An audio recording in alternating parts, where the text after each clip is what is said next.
E hoje vamos falar de um filme que entrou no meu ranking do melhor filme de zumbi que eu já assisti na vida. E também atendendo ao pedido de Gabriele Basotti, que pediu para eu falar sobre esse filme. Faz um vídeo sobre Guerra Mundial Z.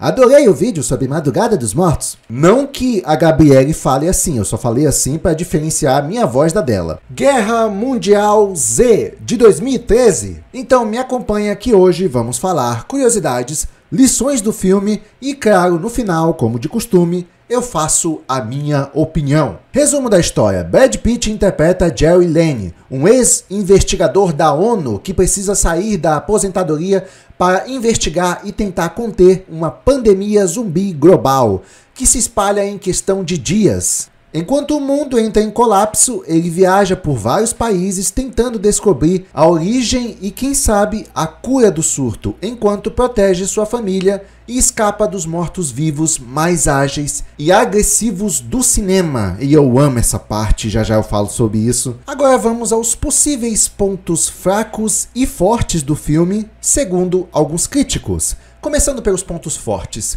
Ritmo acelerado e global. O filme nunca para, tem ação em todos os cantos do mundo, com diferentes culturas, línguas e táticas. Isso ajuda o espectador a sentir que o mundo inteiro está em jogo.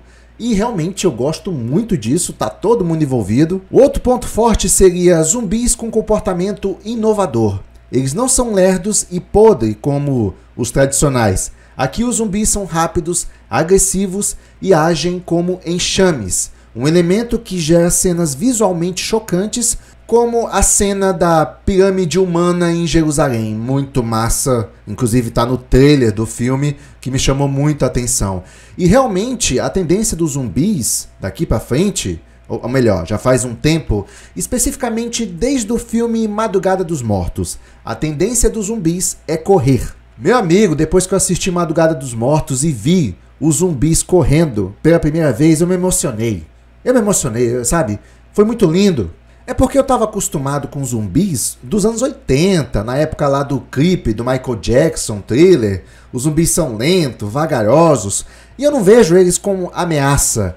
Mas depois de Madrugada dos Mortos, rapaz, me emocionei, de verdade. E aí vem esse filme aqui e dá um outro nível pro zumbi. Muito mais agressivo, muito mais ligado no 220. Amei. Então, Madrugada dos Mortos e esse filme aqui inovaram os zumbis. Daqui pra frente eu só quero ver zumbi correndo, nada de zumbi lento. Deixa eu ver qual outro local que tem zumbi lento. Ah, Walking Dead.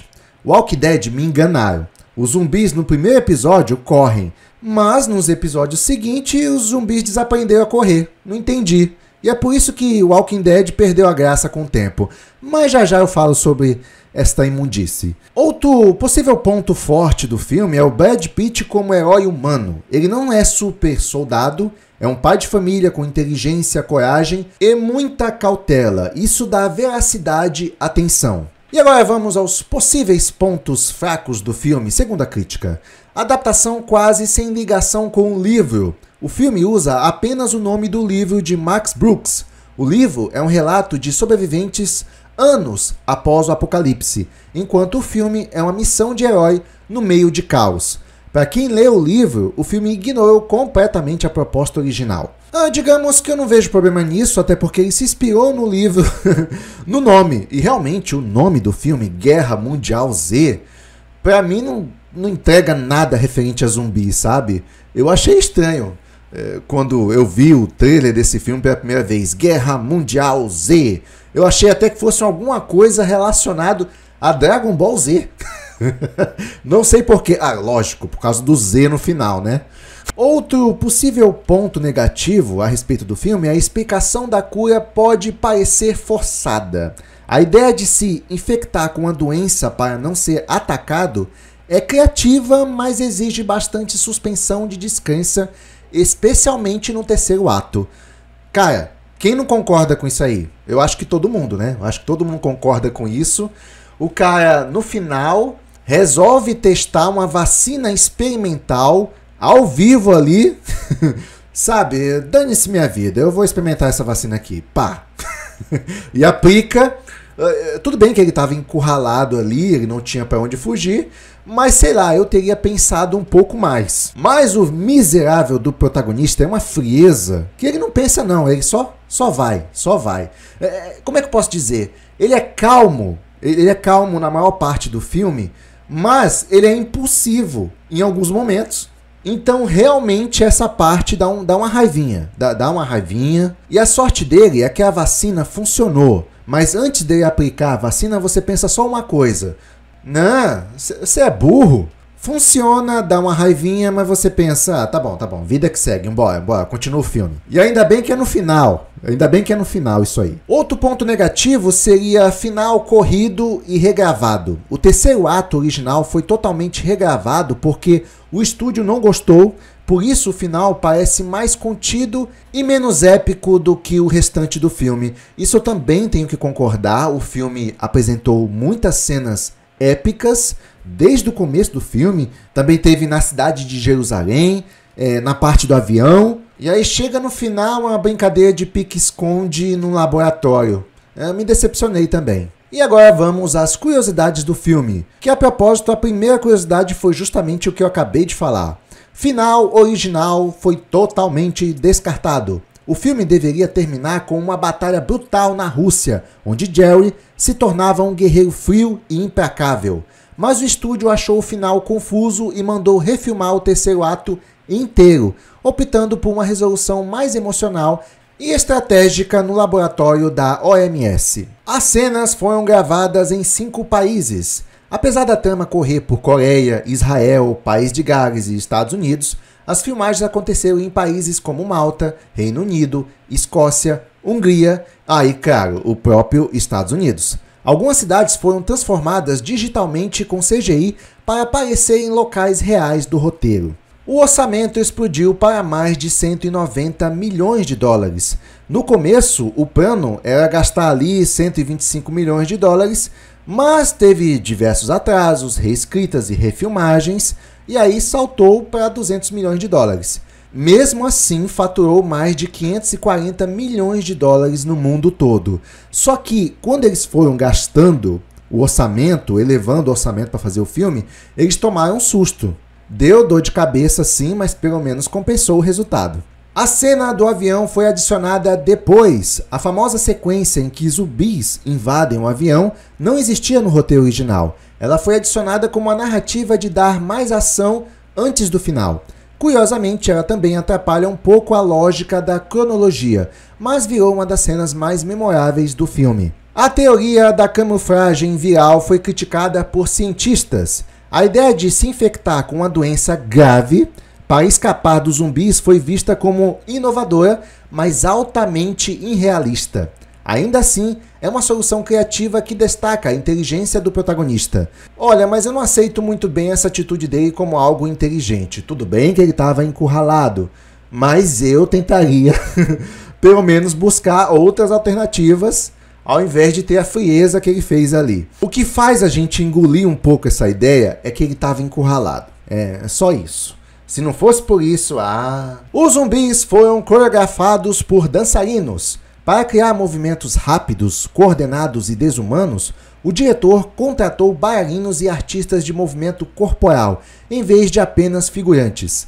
Isso deu aquele ar de enxame descontrolado e caótico, como visto nas cenas da pirâmide humana em Jerusalém. Brad Pitt era obcecado com o projeto. Ele comprou os direitos do livro em 2007 pela sua produtora Plan B e insistiu para estrelar o filme. O próprio Pitt pressionou por mudanças no roteiro quando sentiu que o filme estava sem alma. Problemas com a censura na China. O filme teve que apagar qualquer sugestão de que o vírus surgiu lá. A versão exibida no país não menciona a origem do surto, algo que afetou até a montagem final. A gente sabe que os vírus a nível de pandemia surgem na China. Vou ser cancelado.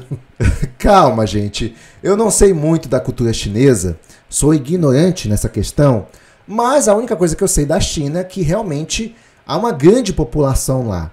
Então, acaba, querendo ou não, sendo fácil de um vírus se alastrar rápido e em grandes proporções. Mas eu estou falando isso com base na população da China. Apenas na quantidade da população. Aliás, você sabia que a China tem a maior população do planeta, seguido da Índia, depois Estados Unidos, e a quantidade da população realmente ajuda a espalhar uma pandemia. Sem contar que tem a conectividade global, voos internacionais, infraestrutura de saúde pública deficiente, proximidade entre humanos e animais selvagens, e todos esses elementos se encontram bem concentrados na China.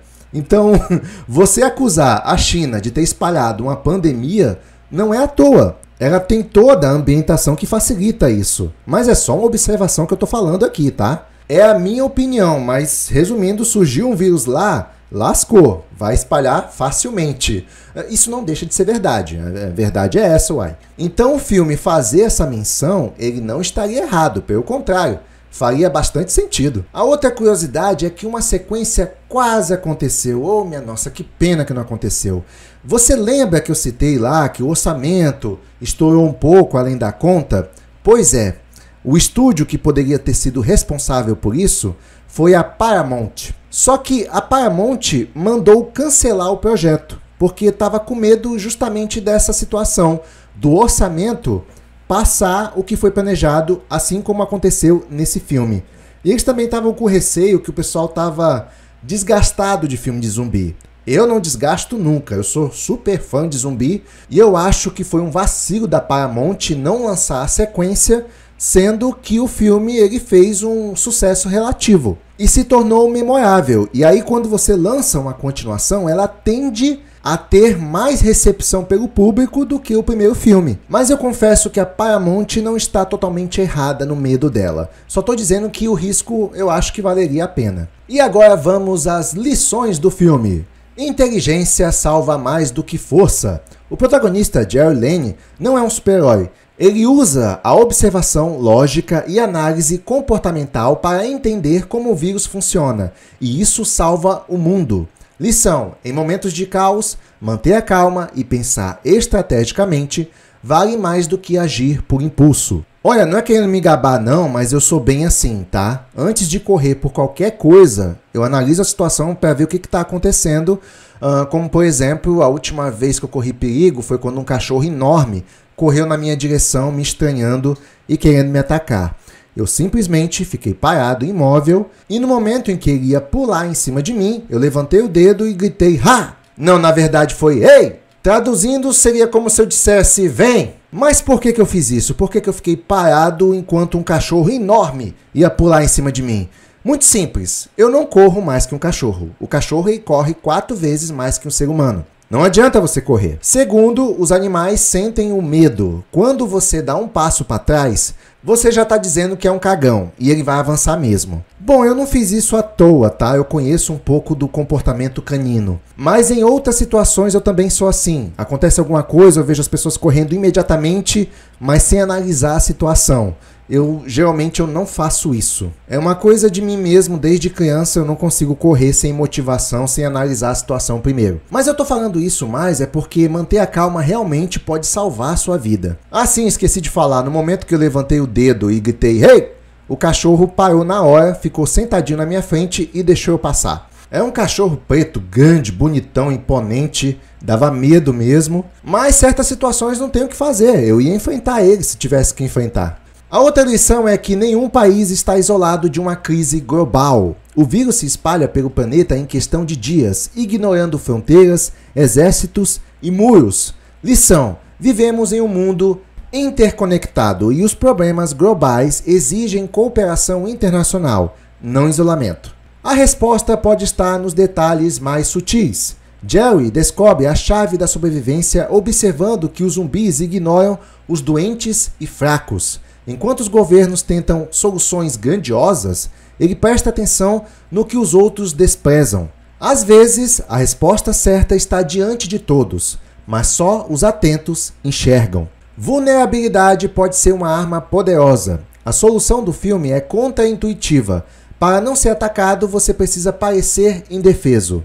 Isso subverte a lógica tradicional da força e mostra que até a fragilidade pode ter valor estratégico. Nem sempre a proteção vem da força. Às vezes, parecer fraco pode ser sua maior defesa. Cara, é verdade. Isso aqui eu tenho uma história muito interessante. Uma vez eu tinha entrado numa empresa com boas oportunidades de crescimento e eu era o único ali que era formado, que tinha ensino superior. E por causa disso, quando os outros funcionários souberam disso, meu amigo, me encarnaram, pegaram no meu pé, tentaram várias vezes sabotar o meu serviço. Tava uma perseguição muito forte, como eu nunca tinha visto antes na minha vida. E aí foi quando eu percebi isso. Eles estão com medo porque sabem que eu sou formado. Já sei o que eu vou fazer. Eu tive uma ideia que eu acho que foi uma das ideias mais desesperadoras e um tanto idiota que eu já tive na minha vida. Antes de ter essa ideia, eu fiquei pensando na cama, assim, deitado. O que eu faço amanhã? O que eu faço? Eu preciso de uma nova postura. Alguma atitude diferente que faça eles saírem do meu pé. Rapaz, eu tive a ideia de criar um personagem idiota. Eles mal me conheciam, mas no dia seguinte eu cheguei na empresa e literalmente cheguei com outra postura. Como se eu fosse uma pessoa idiota. Sério, não tô brincando. Como se eu fosse bobão e tal, eu criei literalmente um personagem. Então eu ia conversar com eles e de quebra eu não só falava coisas idiotas, eu falava coisas idiotas e engraçadas. Por incrível que pareça, eles morriam de rir. Eles acharam demais a minha nova versão. E não, eu não era tipo o cara engraçado. Eu era a comédia em si. Você entendeu? Eles literalmente riam das coisas que eu fazia ou falava. E às vezes eu fazia de propósito só para gerar um debate. Por exemplo, uma vez a gente estava caminhando no sol e do nada eu saquei uma sombrinha. E aí todos os funcionários da empresa ficaram vendo aquele rapaz com uma sombrinha no sol ali. E é uma sombrinha meio afeminada, tá? Tinha umas florzinhas na sombrinha. E sim, o pessoal achava hilário, fazia bullying comigo e eu me fazia de bobão, como se eu não percebesse o que estava acontecendo ali. E engraçado que tinha, antes de eu criar esse personagem, olha, mas fez um sucesso que eu não esperava. Eu ia almoçar no refeitório, juro pra vocês, todo mundo sentava na mesma mesa que eu sentava, querendo ouvir alguma coisa engraçada que eu ia dizer. Juro, foi surreal. E antes disso, antes de eu criar esse personagem, tinha um cara que ele era muito popular. Você entendeu? Era o líder ali, ele era tipo um líder, não oficialmente, sabe? Da galera, ele era a confiança do braço direito também do chefe. E era uma empresa enorme, tá, gente? Enorme mesmo. Eu não tô brincando, a empresa era do tamanho de uma cidade. Até porque era uma obra grande. E esse cara era muito popular. Ele contava histórias assim, e contando histórias pra todo mundo ali. Sabe aquele cara popular? Pois é, ele era tipo isso e também era o braço direito lá do chefe. Só que depois disso, eu fiquei mais popular que ele. Foi uma coisa sem querer, eu não imaginava que ia tomar essa proporção. E ele ficou sabendo dessa minha popularidade. Um dia, o braço direito do chefe me chamou para dar uma volta de carro. Ele queria saber o que eu tinha de especial. Porque ele ficou com inveja que era o centro das atenções e agora não é mais. Só que eu não fiz nada disso para chamar a atenção. Na verdade, eu sou introspectivo. Eu odeio chamar a atenção. Odeio. O porquê que eu fiz isso?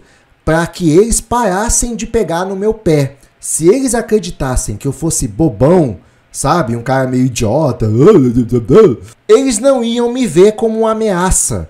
Exatamente a lição que o filme passa. Você não vai tentar sabotar um cara que já é idiota e se prejudica sozinho. Ninguém vai fazer isso, entendeu? Mas funcionou muito mais do que eu esperava. Eles não só pararam de pegar no meu pé, como passaram a gostar de mim. Me convidavam para eventos, me convidavam para comer junto com eles. E se eu não sentasse na mesma mesa que eles vinham sentar na minha mesa, o que era um pouco chato, porque eu gostava de ficar sozinho.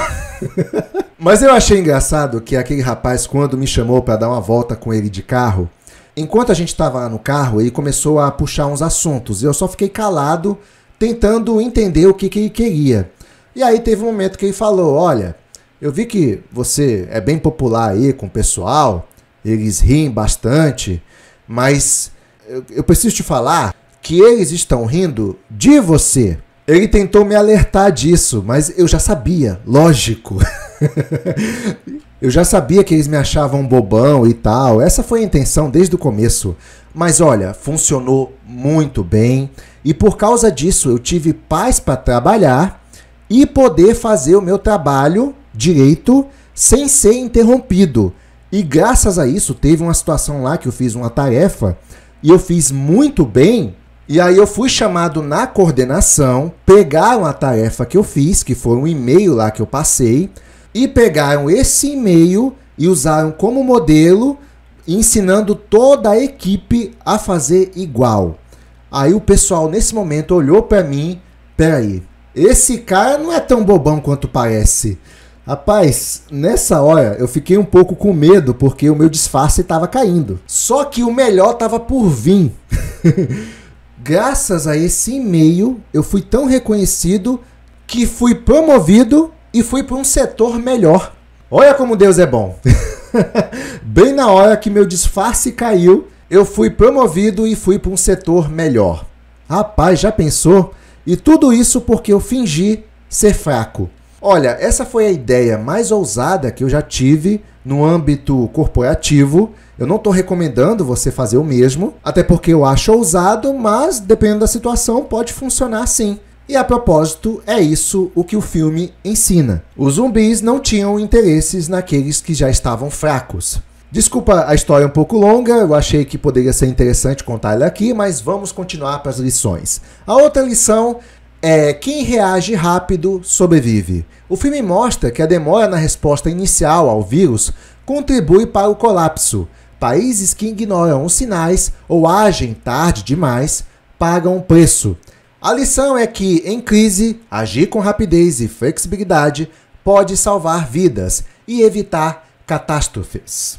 O amor é o motor da resistência. Jerry embarca na missão para salvar o mundo. Sim, mas acima de tudo, para proteger a sua família. Essa motivação pessoal torna sua jornada mais real e mostra que as maiores lutas são movidas pelo amor. Isso eu tenho que concordar plenamente. A arrogância pode ser fatal. Governos e instituições acreditam ter controle total, com os militares em Jerusalém ou os cientistas da Coreia, mas eles pagam caro por suas soberbas. O vírus é mais rápido, mais inteligente e mais imprevisível. A lição é que subestimar uma ameaça e achar que se tem todas as respostas pode levar à destruição. O verdadeiro herói é quem está disposto a sacrificar tudo pelo bem maior. Jerry se injeta com um vírus mortal, sem saber se vai sobreviver, apenas para testar uma hipótese. Esse ato de coragem define o tom do filme. Não é sobre matar zumbis, é sobre coragem moral. Se bem que, ressaltando mais uma vez, desculpa ser chato, mas essa atitude do Jerry foi um pouco... Não é burra a palavra, mas imprudente. Ele poderia ter esperado um pouco mais. Guerra Mundial Z, de 2013, teve uma aprovação de 67% no Rotten Tomatoes e 72% de aprovação da audiência. Um filme bem aceito por quase todo mundo. E agora eu vou falar a minha opinião sobre o filme. Bom, primeiro, no começo do filme é muito bom. O vírus se alastrando, as pessoas correndo, a agressividade animalesca nível hard dos zumbis é sensacional. E eu também não poderia deixar de falar a velocidade com que você é contaminado pelo vírus. Sensacional, sensacional. Eu vou te falar por quê. Porque veja bem, nos filmes de zumbi dos anos 80 que eu assistia, os zumbis eram vagarosos, mas não só os zumbis, o vírus em si era vagaroso. A pessoa era mordida e aí demorava um tempo até ela se transformar. E depois que ela se transformava, ela ainda saía mancando, bem lentamente, tipo assim... cérebro. É porque na minha época os zumbis gostavam de cérebro. Não tô brincando. É isso mesmo. Chegava a ser engraçado mais do que aterrorizante. Um dia eu vou falar sobre esse tipo de filme. Mas aí, uma coisa me intrigava, e olha que eu era uma criança, tá bom? Eu era uma criança, eu tinha, deixa eu ver, uns 9 anos.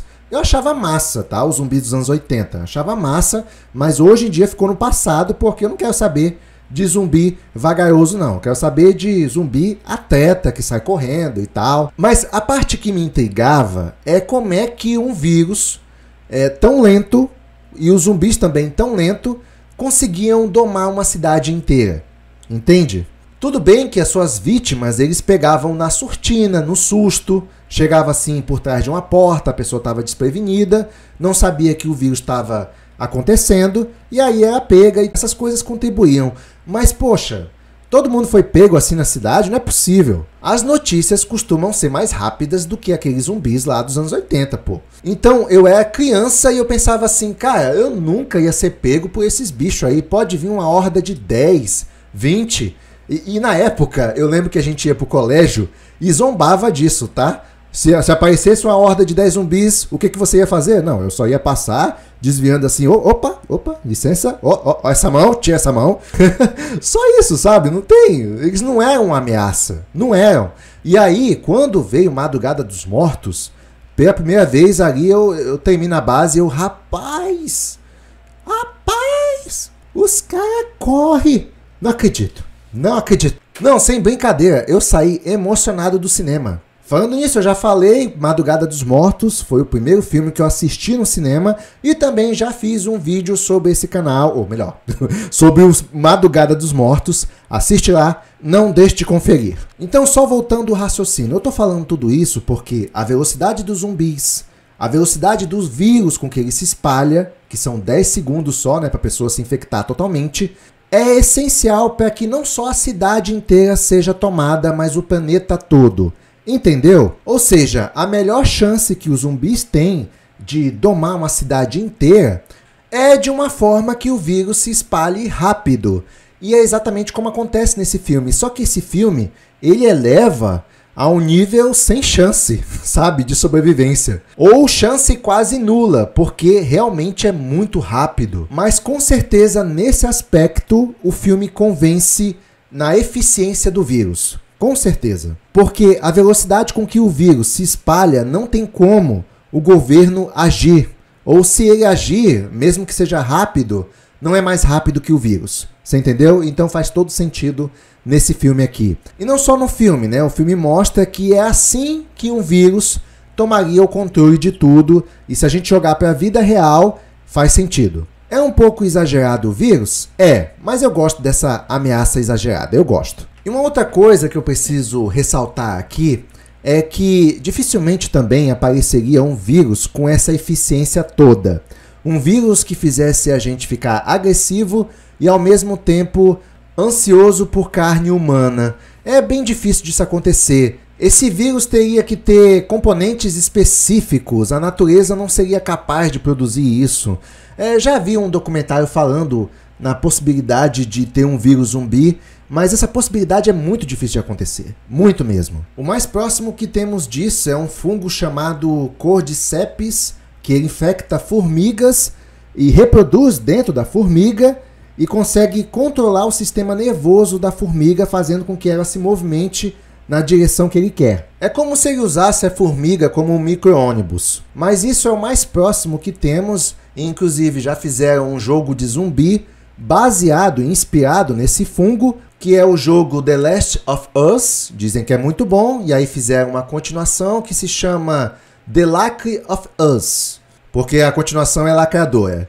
Ai, cultura woke que só presta para destruir obras. Mas enfim, a única possibilidade de surgir um vírus zumbi tão agressivo com desejo por carne humana teria que ser uma criação sofisticada em um laboratório e de forma proposital. E eu não posso deixar de falar de uma coisa que torna esse filme tão grandioso, é que ele tem cenas muito boas e memoráveis, como lá os zumbis subindo e escalando a muralha de Jerusalém.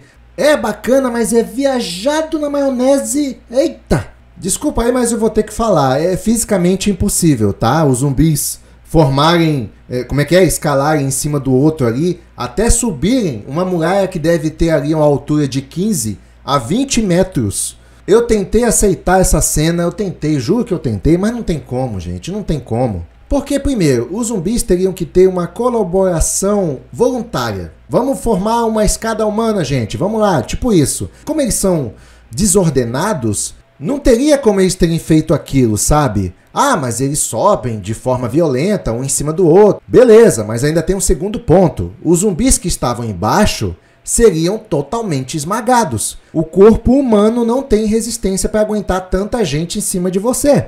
Ah, mas eles não são gente, eles são zumbi, não interessa. Zumbi, cachorro, elefante, qualquer ser, não teria tanta força para aguentar tanta pressão. Seria praticamente impossível os zumbis escalarem uma muralha daquele jeito. Os corpos se quebrariam, esmagariam ou desabariam de um jeito ou de outro. Na época eu nem pensei nisso, mas é claro que você pensa pelo menos um pouco. Mas a única forma que eu achei de defender essa cena é que ela pode ser vista de uma forma metafórica, de como a natureza do vírus é imparável, irracional e avassaladora. Se essa foi a mensagem, isso foi legal. Eu só acho que eles deveriam ter colocado de uma maneira mais realista. É por isso que a cena da muralha não é a minha favorita, até porque na época eu me incomodei um pouco com ela sim. Eu fiquei pensando, é possível uma coisa dessa? Agora, a próxima cena que eu vou falar, essa entrou no coração. Primeiro, eu preciso falar de uma cena, que é quando os zumbis já entram em Jerusalém, certo? Aí eles saem correndo para tudo quanto é canto, comer as pessoas, vem cá, vou te comer. E os zumbis saem correndo de forma desesperada até que eles... Essa parte pode ser um pouco questionável, mas eu aceito ela bem melhor. Eu gosto dessa cena. Que é quando os zumbis correm numa escada e começam a atropelar um ao outro, criando uma espécie de bola humana. É legal, eu gosto dessa cena, não tenho nenhuma crítica dela não. Só mostra como os zumbis eles são implacáveis, eles não param por nada. Isso me dá mais medo dos zumbis. Agora sim eu vou entrar na cena que realmente, vou falar da cena que entrou no meu coração. A cena do avião. Oh, rapaz, ali é muito massa. Que é quando o Jerry consegue, nas últimas, embarcar num avião e fugir daquela horda enorme de zumbi. Beleza? Tudo parece tranquilo, salvo. Eu gosto desse momento de respirar, porque o filme ele é intenso e nessas horas a gente precisa respirar um pouco. É bom não só para o protagonista, como para o telespectador também. Tudo parece seguro, tranquilo, quando a gente descobre que tem um passageiro que está com o vírus. E a gente sabe que o vírus, para possuir a pessoa totalmente, só leva 10 segundos. Meu amigo, nessa hora, você pensa, rapaz, lascou. No avião? No avião? Mas para onde é que eles vão correr? Para onde? O Jerry é o primeiro a perceber que tem alguma coisa errada no outro vagão do avião. Vagão é que se fala? Eu não sei, vagão é trem, né? Na outra ala do avião, ele percebe que tem alguma coisa errada lá e vai dar uma bisbilhotada. E ele percebe que está acontecendo uma festa rave na outra ala do avião. A festa rave que eu falo é que está todo mundo ali sendo infectado pelo vírus. Só que o vírus não chegou na ala que ele está ainda. E aí o Jerry, eu adoro essa cena, ele avisa baixinho para todos ali ficarem quietos que a outra ala está dominada pelos zumbis. E eles começam a montar uma barricada separando a ala deles da ala dos zumbis, para que os zumbis não percebessem a presença da outra ala ali, né, do avião. Eles tentam se isolar da ala dos infectados. Eu adoro essa cena porque imagina a tensão nesse momento. Você não pode fazer nenhum barulho, os zumbis não podem te ver, senão eles vão correndo feito cachorro louco para cima de você. E eles não tinham para onde correr, não tinham. Se os zumbis percebessem a presença deles ali, já era. Rapaz, que cena tensa. Essa cena para mim é memorável. Até que, enquanto eles estão formando a barricada lá, acidentalmente, alguém derruba uma mala que gera um som e os zumbis escutam o som e vão na direção de todo mundo e todo mundo começa a ser infectado e tal, e esperança perdida. Nossa, muito bom. Depois a gente sabe que para se salvar o Jerry joga uma granada no avião, o que é uma boa ideia, já que o avião vai cair e matar todo mundo. Mas por incrível que pareça, ele sobrevive e não só isso. O Jerry, ele não só sobrevive, esse desgramado. Ele cai exatamente no local onde ele ia parar depois que descesse do avião. na Organização Mundial da Saúde, a OMS. Então a gente tem umas conveniências aí fortes de roteiro também, que eu não poderia deixar de mencionar. É muito estranho, muita coincidência o avião cair, ele sobreviver, e ainda por cima cair próximo do local onde ele queria ficar. Mas é só você ativar um pouco a sua descrença que vai dar tudo certo. E por fim, a propósito, desculpa por falar essa parte mais uma vez, eu sei que eu tô sendo chato, mas tem uma coisinha que eu esqueci de mencionar. Quando ele aplica a vacina nele mesmo, tem uma outra coisa que me chama a atenção. É que no momento em que ele abre a porta para aquele zumbi ali entrar, propositalmente, para testar a vacina, se a vacina tá dando certo ou não, cara, ele simplesmente deixa o zumbi entrar e não assume nenhuma posição de defesa. Se você ia testar a vacina no nível máximo ali, não seria pelo menos interessante ficar numa posição de defesa caso a vacina não funcione e aí você entra em um conflito com o zumbi? Não seria interessante pelo menos isso? Não, nem isso Jerry faz. Ele abre a porta, deixa o zumbi entrar e fica de braços abertos caso o zumbi queira comer ele ou não. Então, é uma outra situação que me incomodou. Não, eu não ficaria com a cara colada no zumbi só confiando 100% na vacina. Não, com certeza não. Ao menos uma posição de luta eu ia assumir. Fora tudo isso, eu gostei demais do filme. É um filme memorável que trouxe um outro nível para os zumbis, mais agressivos, incontroláveis, só querem saciar a sua sede de carne humana a qualquer custo, e para mim é a melhor versão de zumbi que já apareceu até agora. Bom, tem aqueles zumbis do Eu Sou a Lenda, mas eles não são bem zumbis, eles estão mais para vampiros zumbis. Guerra Mundial Z é um blockbuster inteligente que mistura ação frenética com uma abordagem mais estratégica do apocalipse zumbi. Mesmo com todos os problemas que ele teve, inclusive nos bastidores, ele entrega uma tensão, uma inovação e uma visão global da catástrofe, algo raro no gênero. É um filme sobre como o medo se espalha mais rápido do que qualquer vírus, mas também sobre como a coragem silenciosa pode salvar o mundo. E é isso, essa é a minha opinião sobre esse filmaço Guerra Mundial Z. Eu espero há alguns anos a continuação. Eu acho que um dia vai sair, não é possível. Se gostou, deixa seu like. Também não deixa de comentar aqui embaixo se você gostou tanto desses zumbis quanto eu gostei demais. E também não deixe de comentar se você concorda com alguma coisa que eu disse ou não. Talvez eu tenha dito alguma besteira e não sei. Sessão encerrada. Vou ficando por aqui e se tudo der certo, até o próximo vídeo. Até lá!